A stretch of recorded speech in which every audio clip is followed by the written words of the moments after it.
Ακόμα και όταν δει κανείς φωτογραφίες των αρχών του 20ου αιώνα, παραδείγματος χάρη, η Τούμπα φαίνεται ότι είναι μια θέση η οποία προβάλλεται πάρα πολύ στην περιοχή.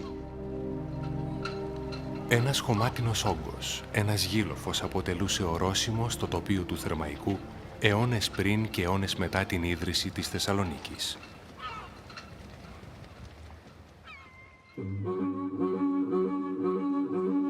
Λόφοι σαν κι αυτόν υπάρχουν πολλοί στην Κεντρική Μακεδονία και ονομάζονται τούμπες.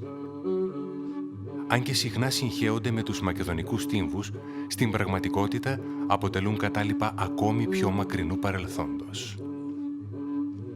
Η Τούμπα είναι ένα χωριό της προϊστορικής περίοδου, το οποίο ξεκινάει κάποια στιγμή γύρω στο 2000 π.Χ., δηλαδή περίπου 4.000 χρόνια πριν από τις μέρες μας, και συνεχίζει τη ζωή του μέχρι περίπου το τέλος, μέχρι γύρω στο 300 π.Χ. Για εκατοντάδες χρόνια, μια κοινότητα προϊστορικών ανθρώπων έζησε σε αυτόν τον τόπο, καλλιεργώντας τη γη, εκτρέφοντας ζώα, κυνηγώντας και ψαρεύοντας. Μια κοινότητα σύγχρονη με τις Μυκήνες, την Κνωσό και την Τρία. Σύγχρονη, αλλά και ταυτόχρονα πολύ διαφορετική. Εδώ δεν έχουμε ούτε ανάκτορα, ούτε ανακτορικά κέντρα, ούτε ακροπόλεις, ούτε πολιτικές μορφές, ας πούμε, του τύπου του κράτους που φαίνεται να έχουμε την ίδια περίοδο στην Νότια Ελλάδα. Εδώ δεν καταγράφονται έντονες εξελίξεις, αλλά αυτό δεν σημαίνει ότι δεν υπάρχουν. Προφανώς υπάρχουν εξελίξεις, αλλά γίνονται σε άλλο πεδίο.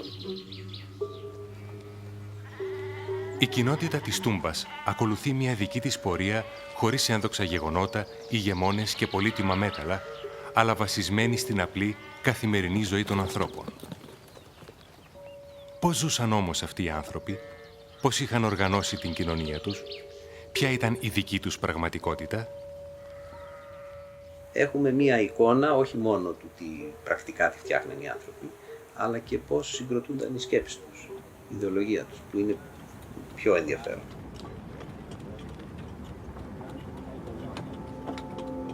Οι ιδέες των ανθρώπων αποτυπώνονται στις πράξεις και στα δημιουργήματά τους, στα αντικείμενα που κατασκευάζουν, στον τρόπο που δομούν τα σπίτια τους ή που θάβουν τους νεκρούς τους.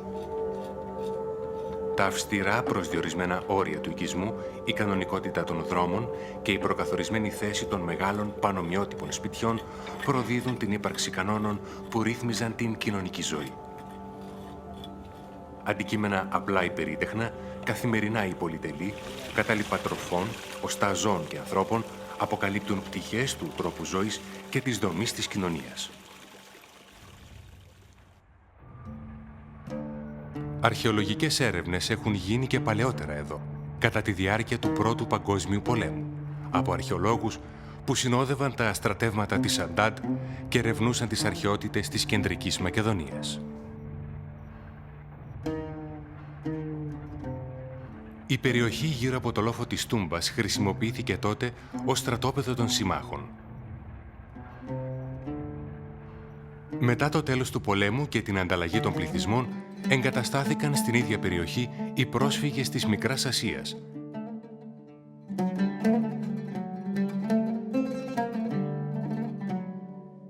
Είχε αναπτυχθεί η Τούμπα ως ένας τέτοιος προσφυγικός οικισμός, με αναμνήσεις από τις χαμένες πατρίδες, με νοσταλγία για την επιστροφή, και μέχρι ένα σημείο αναπτυσσόταν αυτό το στοιχείο, αυτή η ουσία, αυτή η ανετράπη με κακό τρόπο με την αντιπαροχή.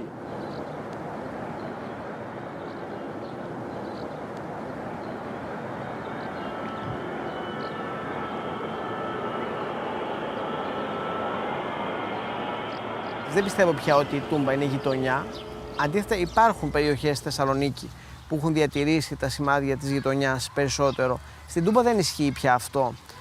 Ο πληθυσμός έχει αλλοιωθεί, οι άνθρωποι γνωρίζονται πολύ λιγότερο και καινούργιοι πληθυσμοί έφεραν αλλαγές. Σήμερα ο λόφος της Τούμπας ελάχιστα διακρίνεται πίσω από τις πολυκατοικίες.